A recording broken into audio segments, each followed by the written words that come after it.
Достар, мен қасымда Үшарал қаласының жастары Қасиет және Мирас. Айтпақшы, Мирастың бүгін туған күні. Нешеге толып жатырсың? 24-ке. Құтты болсын. Қазір біз ол туған күнді табиғат аясында қарсы аламыз. Қайда барып жатырмыз сонда? Иә, өте табиғатымен талайды тамсандырған ерекше жер ол Лепсі тауы. Қазір біз сол жерге жол тартамыз. Керемет, дедеше кеттік. Желдің әсерінен дауыс дұрыс жазылмады. Қатты сынамаңыздар. Біз жылы киім алып, Жоңғар Алатауына жол тарттық. Бұл қыз жігіттермен танысқаныма бір тәулікте болмады. Бірақ әңгімеміз жарасып кетті. Үшарал қаласынан шыққанымызға 2 сағаттан асты. Өзіңіз көріп отырғандай, бұл жерде тау беткейінде кішкене ауа райына байланысты тұман түскен.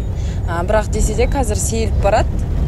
Бұйыртса кетеді деген ойдамыз. Бүгінгі туған күннің иесі Мирасқа қалжыңдап былай дедім.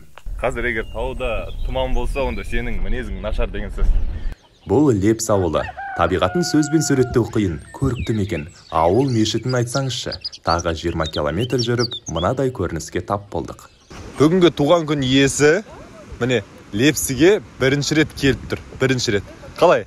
Чисто мне ощущенияны сөзбен айтып жеткізе алмаймын. Күшті, керемет. Қуаныштым бүгін. Прям сенің арқаңда осындай жерге келіп, туған күнді осындай жерде өткізіп отқаныма. Енді дастархан жаюға қамдана бастап едік, жаңбырдың құйып кетпесі бар ма? Бірақ ешкім Мирасқа ренжімеді, өйткені бұған оның қатысы жоқ. Негіз мен ойлағам, жоғары жақта жаңбыр жауып жатыр ғой. Соған байланысты осы өзеннің суы сарқырамасы қатты деп. Бірақ олай емес екен. Жоғары жақта мұздықтар еріп жатыр. Бұл қалыпты ағыны. Ағыны қатты. Өзеннің аты бұл. Осы жерде біз Фархат мырзамен таныстық. Ол кісі бал арасын ұстайды. Айтпақшы, Лепсінің балы әлемнің ең үздік өнімдерінің бірі. Ол бізді қонаққа шақырды. Сіз жолықтыңыз, сізді тоже пасекаға апарамыз. Біздің көлігіміз жаңбырдан кейін өрге шыға алмай Фархат мырзаның машинасына жайғастық. Марал көрдім, елік көрдім. Анау жерде түлкі тұрады.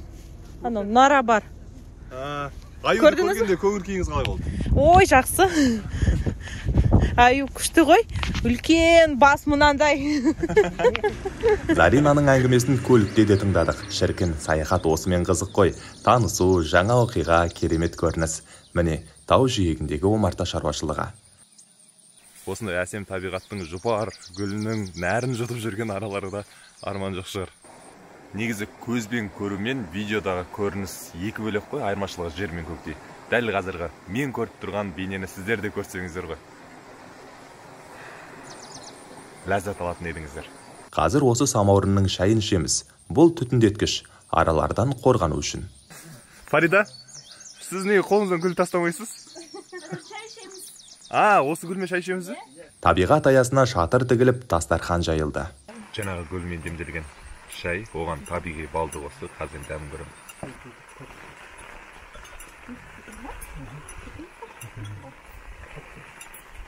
Иісін айтсаңшы, иісін.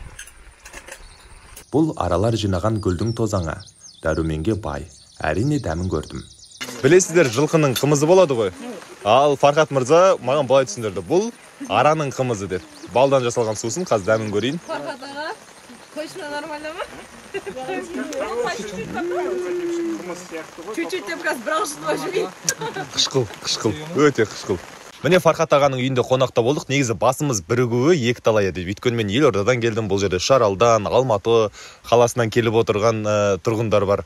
Біздің барлығымыздың басымызды жол біріктірді. Қандай керемет, рахмет. Мынандай шайдың дәмін мен бірінші рет таттым. Өте табиғи. Ниеттеріңізге, көңілдеріңізге рахмет. Ал туған күнің құтты болсын. Жол болсын. Бұл жалғыз жолаушы. Келесі хабарымызды күтіңіздер. Одан да қызық болады.